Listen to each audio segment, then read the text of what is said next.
Hello, everybody, and welcome to another edition of Magic Mics, proudly sponsored by our Patreon supporters and CoolStuffInc.com. You can find cool stuff in stock every day, and check out our co-sponsor, CardHoarder.com, offering the best inventory prices and delivery of cards for Magic Online. And finally, check out our Altar Sleeves. Support the show by using the code MAGICMICS at checkout for 5% off anything in the store, including a set of exclusive sleeves featuring the Magic Mics crew at AltarSleeves.com/MagicMics. I am Evan Irwin, and we get started each week by saying hello to my two co-hosts, Aaron Campbell. Hello, hello. Ruben Bressler. Hey, what's up? How's your day going? Oh, it's been a day, everybody, let me tell you. And we kick it off with our first pick in the giveaway. Get your chance at a $50 gift certificate to CoolStuffInc.com by typing !raffle in the chat, but subscribe first to get 2 chances to win. And don't forget our raid at the end of the show to support a member of the community. Enter your suggestions at the end of the show to see who we might raid tonight. So, goodness. Well, I can't say that we didn't talk about the possibility of professional level play getting axed in a variety of manners. We can't say that we literally didn't say last week about how there were bugs in the software, and instead of fixing the software, it was just don't use those cards in decks because we got better things to do. So at this point, the big news this week is that Wizards has announced the transitions of esports and getting back to the gathering.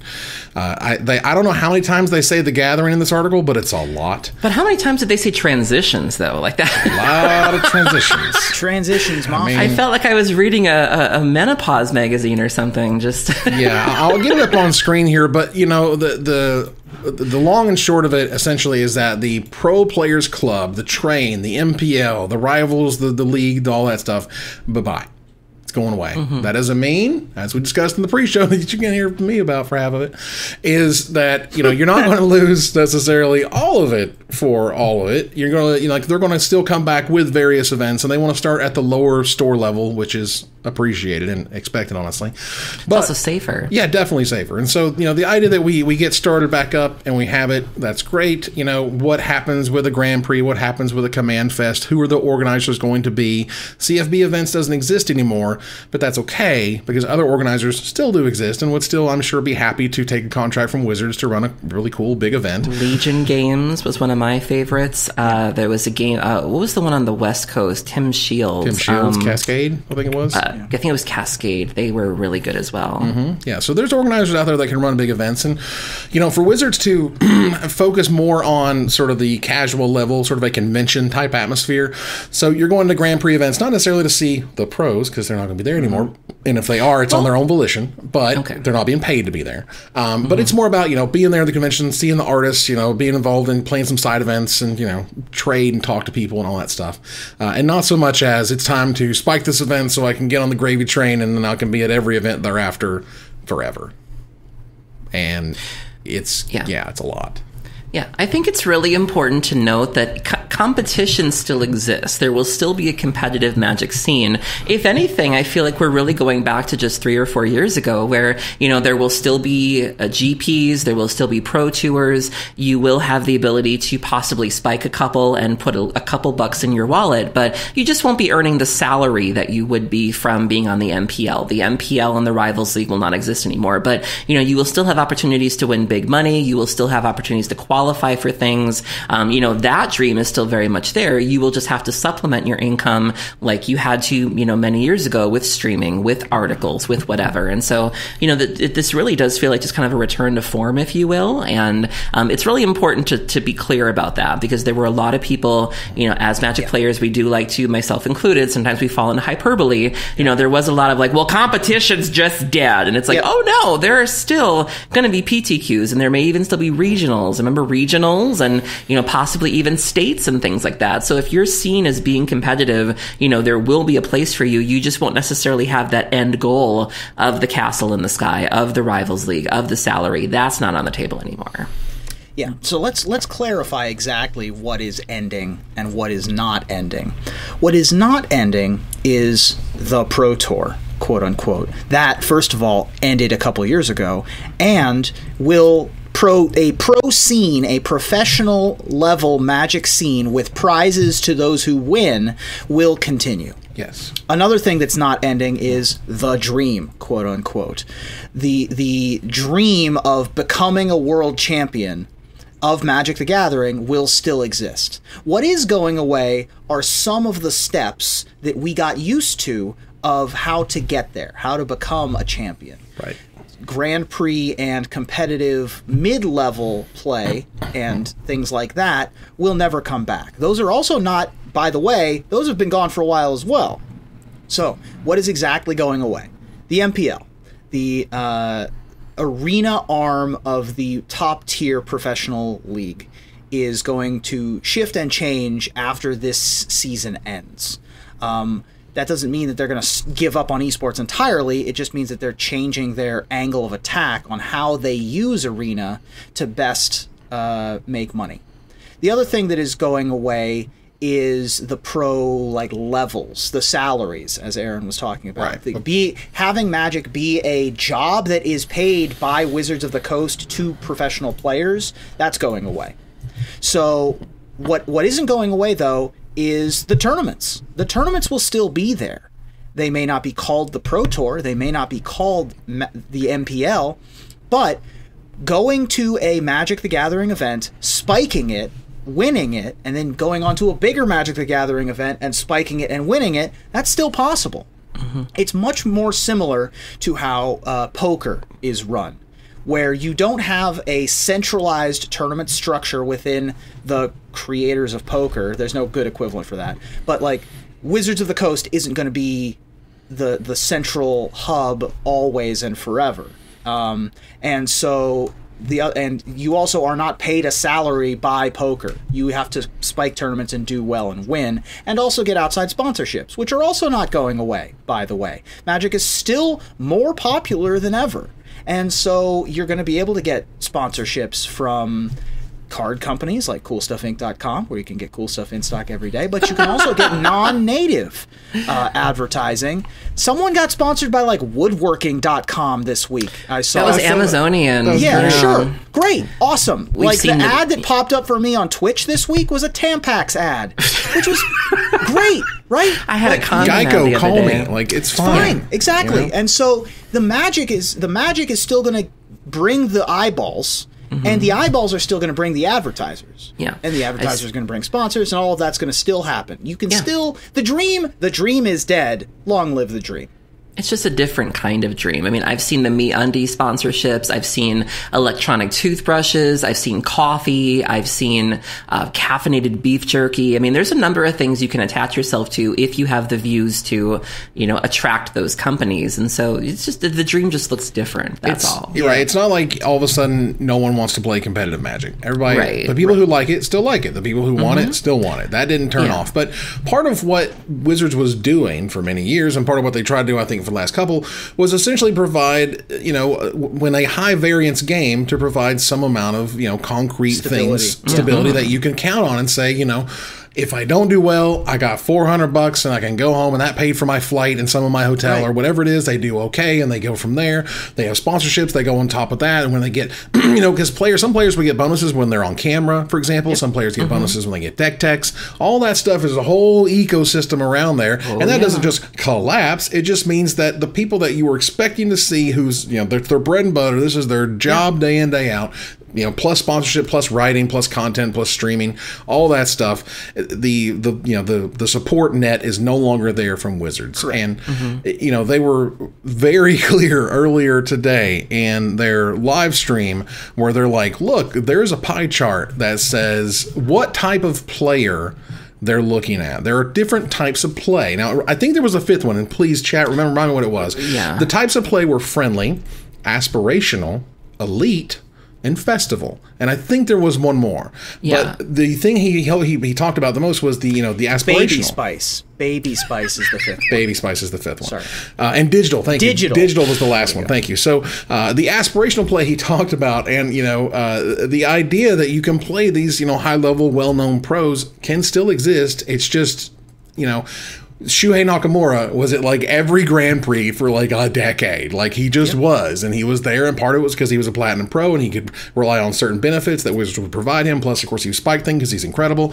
But again, that to me just won't happen anymore. We won't have this one sort of person or maybe these set of people who like you see everywhere because you got to spike hard or have great sponsorships, incredible support from the community, and even then, it's a lot of work. It's a whole bunch of work. It is. I disagree. I mean, it's ultimately it's too early to tell because we don't know what this new system is going to be like. You know, we are really speculating, but again, I would be really hesitant to make declarations like that to say, and this isn't just aimed at you, so I'm not coming for you specifically, but you know, again, we're seeing these very extreme takes of like, well, you're just never going to see, or you know, we saw some people, some various players are like, I am never going to see my friends again, and it's like. Yeah, I think we're underestimating people's drive to compete. And, you know, there are people out there that want this really, really badly and that have done, you know, the 4 in a hotel room and done the whole thing. And I think we're still very much going to see that. Like I said, I'd be very quick to stick a fork in that and call that done. I agree. I think that what we know of in our heads as old grognards, me and Evan, who've been around for the competitive scene for 15 years, and like, you know, that is a memory of ours and a form of our past is 100% dead. It just is. It's okay. The words that were said on the page do not correspond to the feelings we have in our brains and in our hearts about what the Pro Tour scene looks like. Additionally, I'll believe it when I see it when there's a new pro scene. Like, they didn't announce any specifics. They didn't say what is coming. They didn't say anything. Oh, yeah. And it took them 2 years to figure out what the hell to do with Arena, and they still didn't really figure it out. So I'll believe it when I see it, that they can reinvent themselves.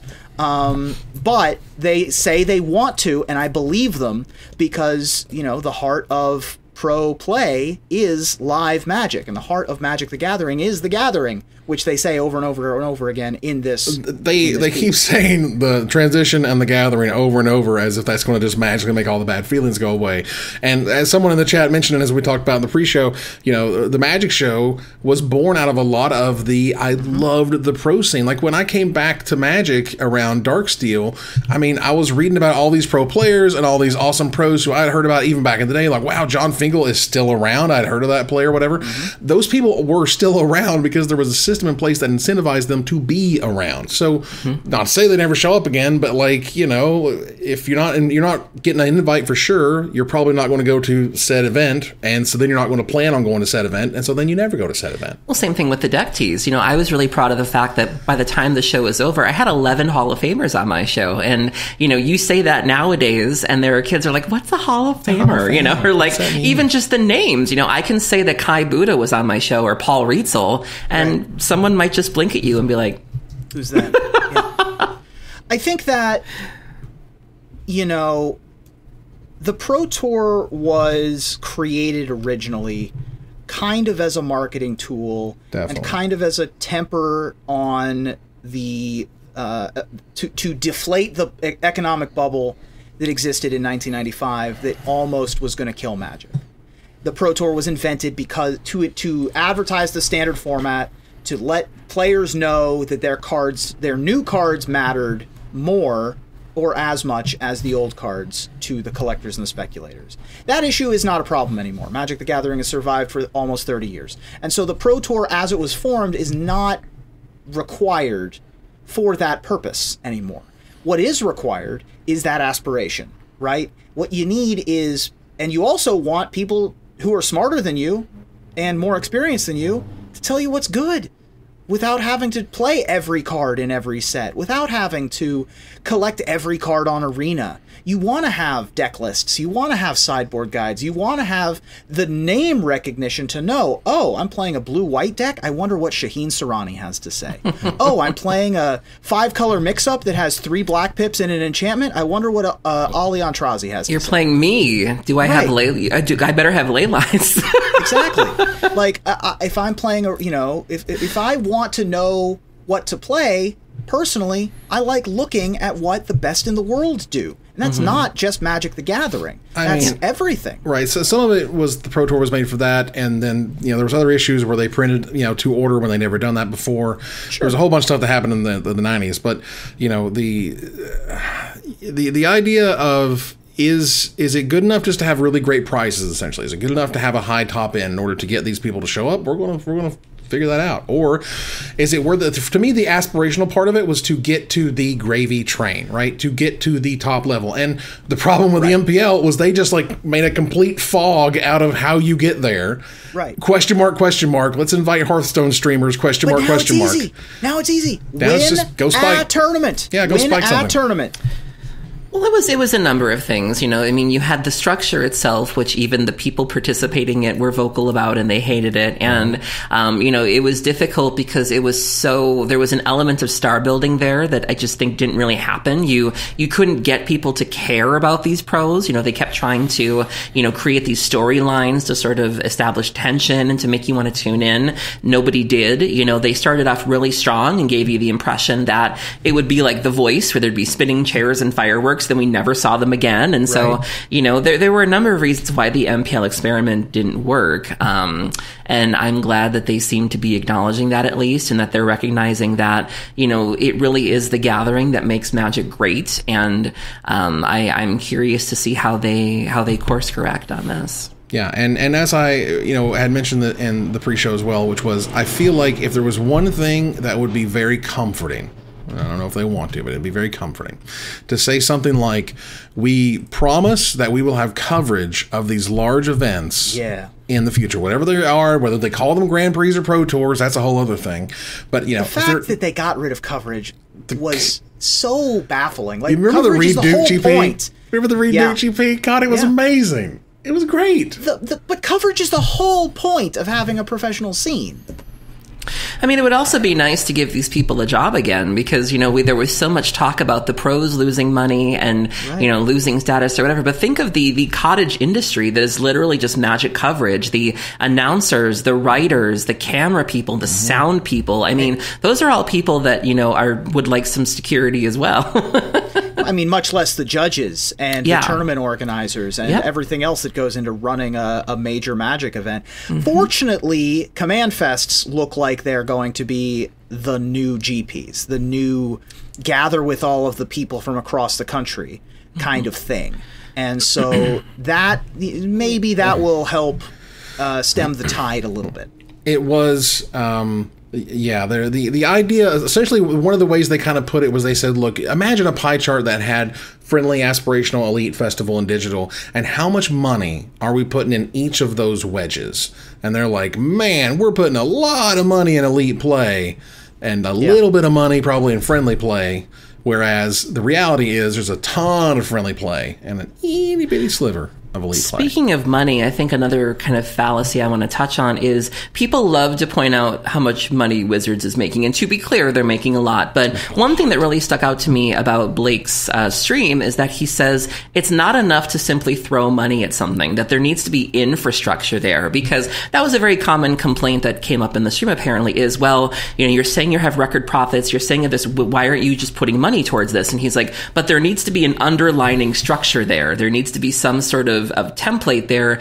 Otherwise, you're just sort of throwing money into the hole. And I think that's very important to talk about when it comes to corporate matters, because I do think there's this misconception of just, like the gif of the little rascal throwing money out the window. There needs to be something there to spend that. And you see that sometimes with charities even. When you see a charity that wasn't getting a lot of money, I think that happened with the, remember when we were doing the ice bucket challenges? Yeah. And that charity was like, we've never had $100 million before. And so, that's the reason why it sometimes takes a while for a charity to get used to having that windfall, is because you have to have the infrastructure there to properly use it. And so I thought that was very noteworthy of him to bring up that, while they are making a lot of money, it sounds like internally they may not have necessarily caught up with that, or, they may not have built that structure to properly spend it, or, even just spending is not enough if you don't have a plan and you don't have the, the manpower or whatever. And I'm glad he said that. Yeah.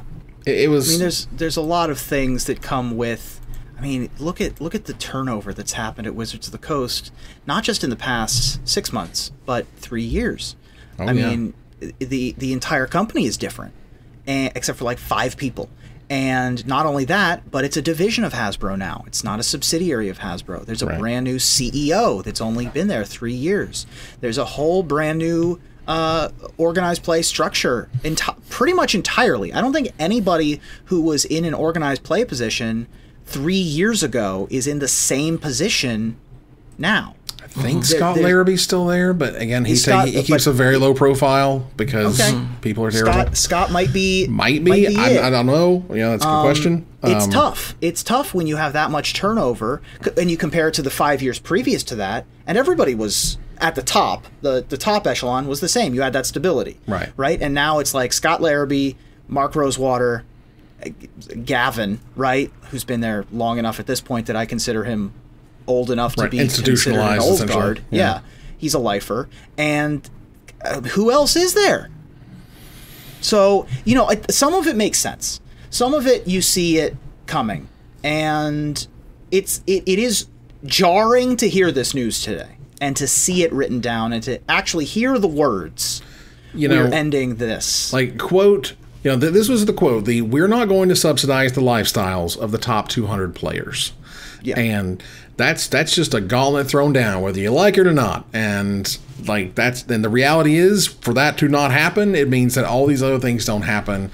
And we're going to see what happens in an organized play environment where Wizards is more hands-off. And not necessarily totally hands-off. For example, they can still provide those big cards. They can provide promotional foils and stuff for you to show up at these events. That's always a great thing. They could sell secret layers at these events if they wanted to that you can only get by showing up to the event. And that would be something to drive people to show up to these events.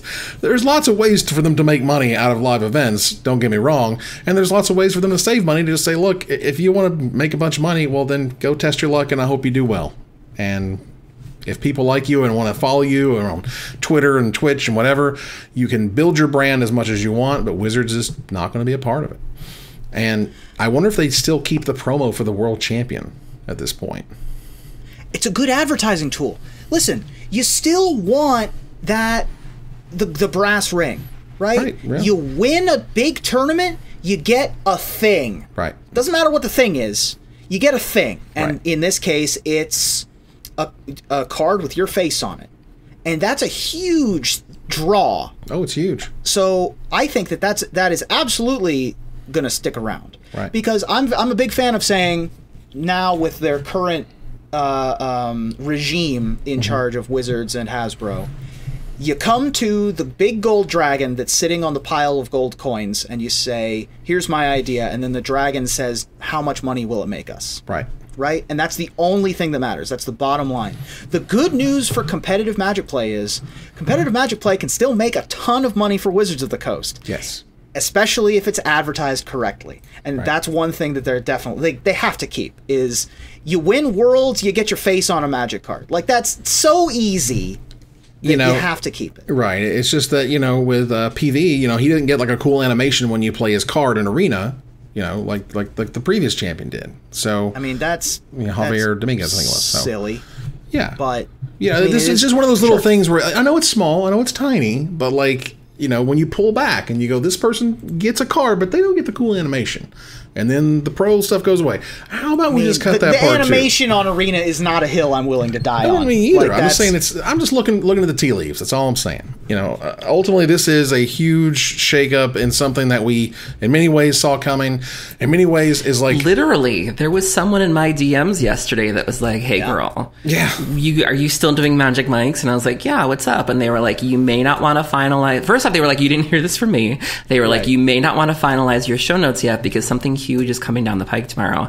And I was just like, it's probably nothing. And so I remember getting up this morning and just kind of wondering waiting for the bomb to drop. I'm purposely not tweeting very much this morning because I want to make sure I try to only tweet so many times a day. And so I was saving my tweets for this depending on what it was. And then I remember when the article dropped, I didn't get it at first. I was like, oh, this seems fine. And then I saw the follow-up tweets and it was like, oh, and then the reactions came in and just a wave. It's although for me, like, it is, they destroyed the DCI for this. They destroyed 25 years of competition. They destroyed the pro points system. We don't have a way to quantify the Mythic Championship stuff and the older Pro Point stuff and mesh those together unless they want to retroactively go back and add points to those events, which, quite frankly, I would be okay with. I'd be fine with it, too. At least we would still have a yardstick. We don't have it basically anymore. What they did today was they said, look, the MPL was a miserable failure, and we need to rethink what we're doing. We need to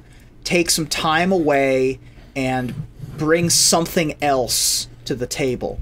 And if that something else is what they had 5 years ago, which, by the way, organized play 5 years ago was the best thing Wizards had going for it, then that's okay with me. And the fact that they decided to cut bait with their current, trajectory is fine. Maybe they can also, maybe the answer is that they're going to go whole hog into esports. Actually jump off the cliff and actually do what you need to do to make an esport. I'd be okay with that too. But this half-assed crap that they were trying for the last 3 years clearly didn't work, and they finally were like, all right, well, we're done with it. And we're not going to try to throw more money at it, and we're not going to try to revamp it or rework it or whatever. And ultimately, the idea that, we're in the business of subsidizing hundreds of Magic pros is not the business we want to be in. It's a very expensive thing, which I understand as well. But again, looking at sort of so many different areas along the way where we feel like they were making mistakes and we called them out on it, and they're like, just trust us, right? Just trust the plan. And I'm like, okay. And then they did some more stuff and we called them out and they said, just, with this, there's background pieces moving, you don't know what's going on, blah, blah, blah. Yeah. Okay. And then it's a kind of a disaster. And Wizards of the Coast is full of smart people. They can figure it out by 2022. Look, all I'm saying is the hot idea of store champion versus store champion is not so hot. I just want you to know that's not the bleeding edge of tournament technology that I think you think it is, but okay. It may not be the bleeding edge necessarily, but it's what Magic does well. And I think that's kind of how we got here, is you were chasing this ideal that I think a lot of people are realizing is not real. Savich, famously, he tweeted today and he said, it's not just Magic. There are other esports that are going through this. And so I think we're really seeing that Esports Illusion kind of come to an end, where we all thought there was all this money out there and all these players out there. And the reality is there just isn't, to be quite honest. And so I think that's part of the problem, is they were shooting for this ideal when, is it the coolest thing necessarily? Is it the most futuristic thing? No, but it's ours and it's something we did very well. And so I think that that's kind of how we got here, was just aiming for something that wasn't us. Yeah, it really was. Because when I came out many years ago and I was like, just what you said, Ruben, I was like, their organized play was their strength. And then I hear privately and from Wizards and someone there, and I was talking to, and they're just like, the organized play was hard, and there were problems with the pre-PPT queues and the movement of the PT queues and the overcrowding problems, people not having a good time, yada yada. And I'm like, okay, but like everyone kind of understood all the stair steps to go from X to Y to Z, and they're not there anymore. And look what happened. Yeah, like I know how to get to the Pro Tour in 2004. It's very easy to get to the Pro Tour in 2004. I have no idea how to get to the Pro Tour in 2017. No clue how to get to the MPL ever. Now, that was never, I think, ever defined as... And now I think it's going to be much simpler. It's going to be win a satellite tournament. That's it. Spike. Just spike the event. We can't help you. That's easy. We're not giving you buys. We're not giving you appearance fees. We're not giving you free entries. Just good luck with everybody else. Perfect. Okay. Let's move on here to Gathering the Townsfolk. Aaron, tell us about this fundraiser. Yeah, so our friends over at Good Luck High Five have decided to do something to help with the situation that is going on in India. For those who are not aware, India is having a very difficult time right now with COVID. Their health system has essentially collapsed. All of the worst case scenarios that we used to hear about here are happening in India. People are doubled up in hospitals. They're sleeping on the floor. They don't have oxygen. People are literally dying in the streets. They're dying in their cars. cars because they can't get access to medical care. The hospitals are understaffed. The crematoriums are out of wood because they are performing so many cremations every day. They're putting bodies in the Ganges. They've been washing up on the shore. To kind of add some numbers to this, my team that I work with, we have a sister team in Bangalore, which is a city in India. The state that Bangalore is in, there was a day last week where they had 44,000 new cases. That is the state, not the country of India. That is the state that Bangalore is in. The state that I live in, Wisconsin, we had 500 cases yesterday. So they have, I think they've been averaging over 300, 400,000 new cases as a country. The United States has been putting out 50 to 60,000. So almost 5 times the cases that we're having here. So they have it very, very bad right now. Oxygen shortage is the whole 9. And so Good Luck High Five teamed up with our friend Allie Steele, who just recently left Magic, left Wizards, and they are doing a donation drawing to where you can donate to Doctors Without Borders, and you can be entered into a raffle to win things like mystery boosters, other cards, playmats, and other prizes. I donated $100 myself, and so if you have the ability to donate, please do so. And if you don't have the ability to donate, please signal boost, and maybe somebody will see it who is able to contribute financially. Yeah, note that some of the prizes include the Heroes of the Realm cards, which last I heard, someone was offered $10,000 for their Heroes of the Realm card, and they didn't take it because these things are like not one of a kind, but they're really incredibly crazy. They're 10 of a kind. These so the Heroes of the Realm cards, by the way, are the award cards given to Wizards of the Coast staff for being on certain products during a given year. And they are incredibly rare, among the rarest potentially cards ever printed. And the fact that they are part of the prize pool is a huge deal and an excellent way to signal boost a worthy cause. Yeah, great example of using your platform. You know, obviously the girls at GLHF have a massive following, but you know, even Allison, you know, we see so many terrible things happening around us, and we always ask ourselves, like, what can we do? You know, and Allie just sort of looked around and was like, I have all this product, you know, like you may not realize what you're able to do until you really look around and you're like, I can help. Even just a signal boost, you know? And so if you can be involved, please do so. Always a great cause. Somebody in chat asked if you can. So the tweet was in there. Okay, great. I sent the tweet. The tweet's in the show notes. It's now in the chat. High five on that one. So good luck. High five. Moving on here, there was a article that came out from Wizards that said, "Hey, you're going to need to play in stores again. What are you going to need to play in stores again?" And it's like, oh, well, I guess we need new things. We certainly don't need our DCI numbers now, do we? So instead, you need to get your Wizards account. Followed, of course, by installing the companion app, because everything needs an app now, including your favorite game. And then you have to enter as a guest.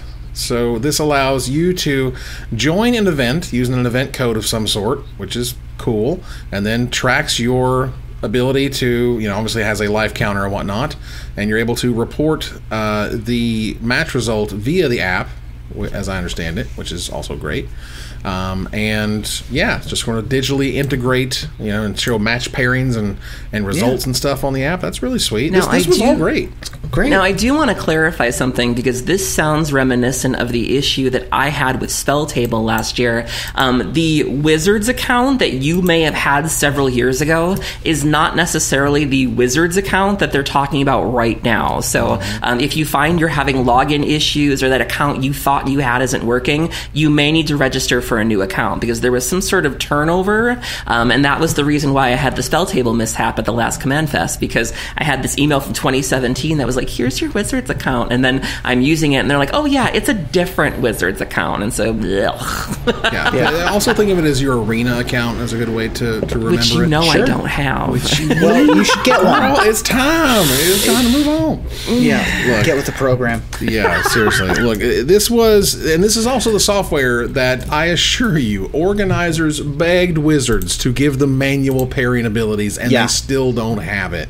Well, and it's like, hopefully they will one day soon, because there's at least we've moved past match slips.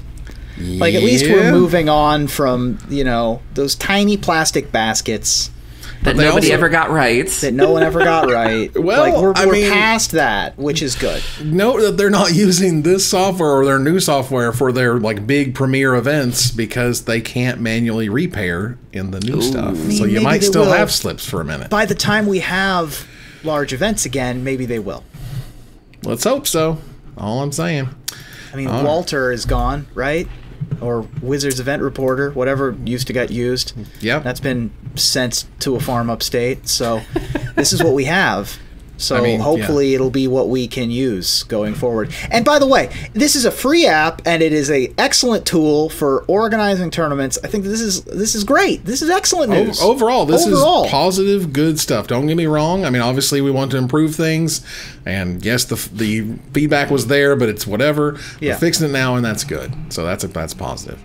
Moving on here, the Hunter Burton Memorial that was not able to take place last year because the world ended is now going to take place this year as the world didn't end for August 14th to 15th in Hurst, Texas. Excellent. Yeah, so the Hunter Burton Memorial Open is a prestigious event that was started by the family of Hunter Burton, who committed suicide many years ago, and this was his family's attempt to try to have something positive come out of that. And so every year they host this tournament, and I had the privilege of attending a couple years ago, and it was everything I thought it would be, everything I heard. Incredibly well run, great player base, a lot of really great kind of speeches beforehand. I can't remember the last time I went to a players meeting and half the people were in tears. It really was just about people taking good care of themselves and the feeling of brotherhood and camaraderie, and it's just a really great event. I've always heard really good things about it. It's just such an experience to go, and I'm really glad that they've rescheduled it. And so I'm even kind of considering this. I'm just yeah. This is kind of a bucket list Magic event to go to. It's true. If you've never been, it is a very interesting atmosphere at a Hunter Burton Invitational. It's just very collegial, just always, and it's a great event. I also would like to specifically highlight the safety at the event. The safety guidelines. Now, this is a mid-August event. As of right now, masks are going to be required, social distancing encouraged. Attendance will be capped by choice of the event, not the facility. They're going to have ample hand sanitizer stations, and of course, additional or fewer precautions may be required at the time of the event as they get closer to it. But yeah, I mean, as we all know, we aren't out of it yet. We can see the light at the end of the tunnel, but we're still in the tunnel. And this is how you do it, folks. If you're running an event, have the safety guidelines on the front page directly underneath where the hotel information is. Yes. Right? Clear expectations. Yeah. The organizers of the Legacy Pit also commented in response to today's announcement by saying, we're still having masks. And so it sounds like they're doing a really fine job of this as well. And that event is happening in September. So, and you can also find their precautions on the Legacy Pit website too. Yeah. And we just want to be safe, and we just want everybody to get vaccinated. And that's we want to be all safe, and we want to, we have to, we deserve some optimism, we deserve some hope, and so I think these things need to be allowed to happen. Obviously, we won't know until we get there as to whether the timing was right, but we have to move on. And I think that the way these things are happening are a great start. And we'll talk a little bit more about COVID protocols and things in another thing that we're going to talk about later, but I just thought it was, if you're announcing a big event or plan to, you gotta have this, and this was well done. So yeah, absolutely. So moving on here to some desperate ravings. I think we touched on the Arena Open thing last week, didn't we? Am I wrong? A little bit. I could have sworn we did. No, because it happened over the weekend. The weeks just blur into each other. At some point. I think we talked about it during a pre-show, but that happened on the weekend. When Arena exploded last weekend. It's been so long. It's been a couple days. That's been crazy. Yeah, so it was over the weekend where this was the most recent Arena Open. You can win $2,000 playing Arena. We've talked about this several times. They've ran it several times. No problem. But it turns out when you have mobile in the mix, I'm guessing the increase in users, plus the strain on all the servers, plus everybody trying to play, it went really poorly. And there were lots and lots of delays and more delays. Lots of think pieces. Waiting for the server opened, was thrown out, which I thought was kind of funny. It was very cute, but in the middle of it, it was very uncomfortable and awkward. And Wizards eventually did refund all those who were affected and couldn't finish their event because the server wasn't responding. But it was a little egg on the face that you would hope is fixed for next time. Yeah, because we don't know exactly what went wrong. So, right. I mean, I don't even know what to say about this other than what are we supposed to do about it other than hope and pray that they get it right going forward. And in many ways, this is Wizards' the idea of organized play moving forward, which is just let it automatically run on Arena. Just set up a thing, set up a so-and-so, figure out who wins the stuff, press a button, out goes the money, and you're done. You don't have to pay for hotels and event space and internet and, sets and dressing and all this other crap. You can just run through Arena and make a bunch of money. Now, I see you have a Cedric Phillips tweet in the show notes. I don't know if you know this, but I'm blocked by him on social media. So I don't know what this says. Well, it's funny that he says this over the weekend, he says, free idea, Magic the Gathering, the best tabletop TCG then, now, and forever. We're not an esport because we don't need to be, and there's comfort in knowing that. Yeah, sure. So, great, come for the Gathering, stay for the Magic. That's wonderful. But, yeah, again, in the light of today's news, okay, it's fine. It's whatever. It's fine. Whatever. Thinking of things that aren't also great news, which is there is the Pioneer format got announced at the end of 2019, was that right? And then the world ended and stuff, and so people kind of stopped caring about it to the point where now you just don't fire the premier events of Pioneer. The Pioneer Challenge had 7 people the other day. There's nowhere to play Pioneer. How do you expect it to? How do you expect Pioneer that to question mark? Well, I think the issue, as this person mentioned in their tweet, is that when you ban Inverter and Kethis, you really kind of took a lot of the identity away from the format. And, that's something I've always struggled with Pioneer, is that I never know what I'm going to face. And it's not like Modern, where it has a wide open metagame, but yet there's still some sort of establishment there. It really is just like this weird universe. And you really don't have anything that screams Pioneer. And if you do, it's been banned. And so I think there's definitely identity issues there. There's nothing that really delineates it as a format. I think that it doesn't really have enough support the way that other formats do. I think it's also kind of struggling. It's also competing with the same audience as other formats. And so it's in a really weird place. But to me, it was just really sad to be like, oh. just make Historic a format. Right, but why are we trying to have Pioneer and Historic be two different things? Why don't we have just one format named Historic? Because it's awkward in Magic Online, who has all the cards. Historic exists because it doesn't have all the cards. They're added bit by bit, set by set, anthology by anthology. Online already has all of them. It's silly, almost. Okay. In some ways, it's silly. No one cares about Pioneer. So why, so what could possibly be worse than no one caring? I'm happy to get rid of Pioneer if that's the question. That we get rid of this vestigial appendix-like format. Vestigial. That no one cares about. And let's move on. Right. It's the wandering dongle of the format. That's right. What? Pioneer is a wandering dongle. You heard it here first.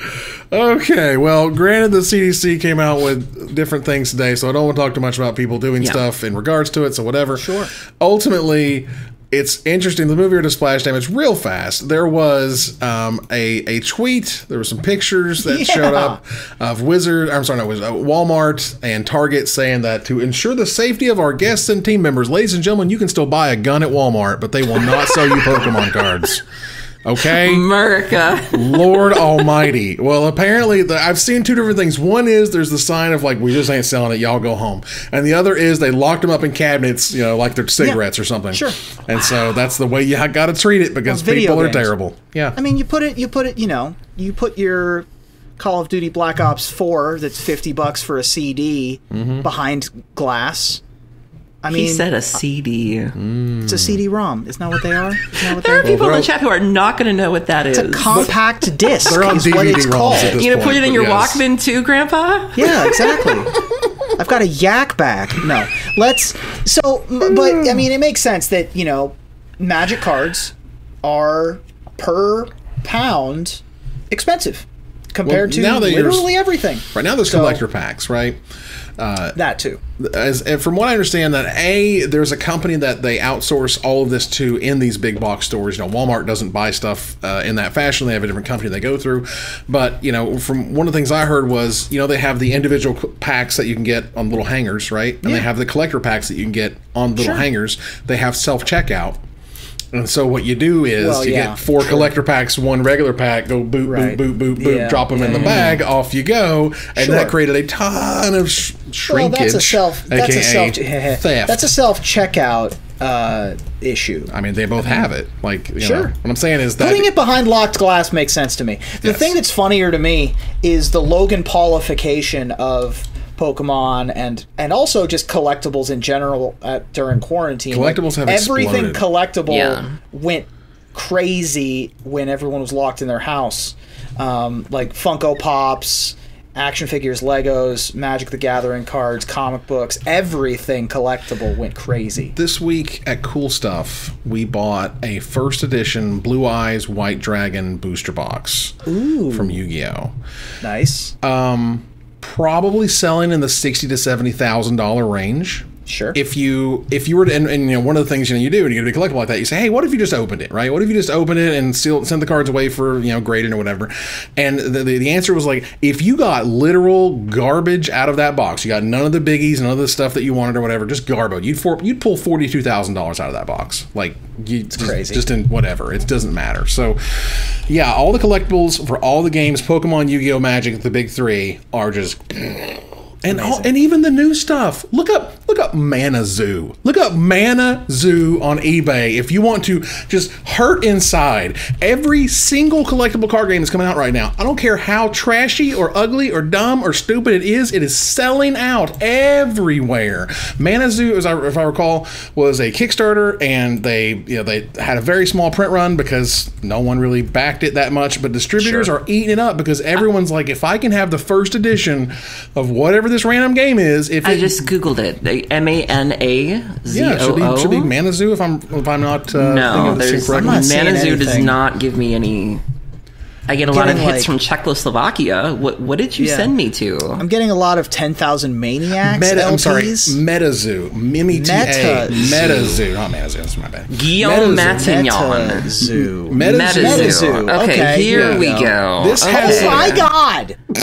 Yeah. What in the world? What kind of Richard Scary nightmare is this? And look, Flesh and Blood is right there with it. Those people who are paying $500 for first edition boxes. Is that game that CFB keeps trying to make us care about? Oh yeah. Okay. And like it's just one of those things where it's like there's lots of product that isn't first edition at the distributors. Dang. No one's really buying that other stuff. I've never heard of MetaZoo. Oh, me either, but it doesn't matter, right? Because it was a first edition of a collectible card game, and they're not making it anymore, and blah, blah, blah, blah, blah, blah. Yeah. Like, it's in weird. 25 years, their equivalent of a Black Lotus will sell to our equivalent of Post Malone for our equivalent of $310,000.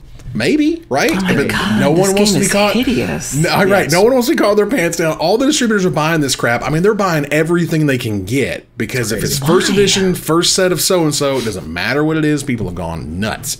And that is weird. Great. Okay, all right. So, let's turn the corner here to the finisher. The pro Magic scene is dead. Long live the pro Magic scene. It's the end of the world as we know it, and the end of GPs and PTs and the MPL2. Wizards of the Coast is going to take a sabbatical from professional Magic for a bit until the pandemic blows over and they can rediscover themselves. Sometimes you need to just let go of it all, go to a spa, take a retreat, get in touch with your inner organized play. So now that Magic has taken some time to gather themselves, what relaxation techniques do you suggest they take now that they've decided to use some of their vacation time? Ruben? Well, when I used the last of my vacation time when I was at SCG, I used it for a week in Las Vegas. And I think Magic can do the same, you know, take a dip in a sealed pool, roll some 6-sided dice, and of course, visit a buffet or two for a rotisserie draft. Very nice. I love casino buffets. Like, they are totally my weakness. Aaron? Well, my favorite thing to do with my time off is order in some dinner, turn on some Netflix, and light a few candles, and get in the mood with my special someone who is in the chat right now. And Magic should do the same. So Magic, here's what you need to do, okay? You're going to turn off your Twitter for the weekend. You're going to put on some Barry White. Oh, yeah. And you're going to re-sleeve your Commander deck, if you know what I mean. You know when you sleeve it and the card, you get that soft thud when it hits the bottom? Just... I am here for some soft thuds. That soft thud is just... When I take time for myself, I like to go to the beach with the family. Getting some sun and sand and some salt water really helps to rejuvenate you. There's no admission fee, and best of all, you finally can be the wizards of the coast. Hey, nice. Very nice. And that ends another live episode of Magic Mics. Thanks for joining us here to discuss all things Magic. Thank you, Aaron. Thank you for having me. Thank you, Ruben.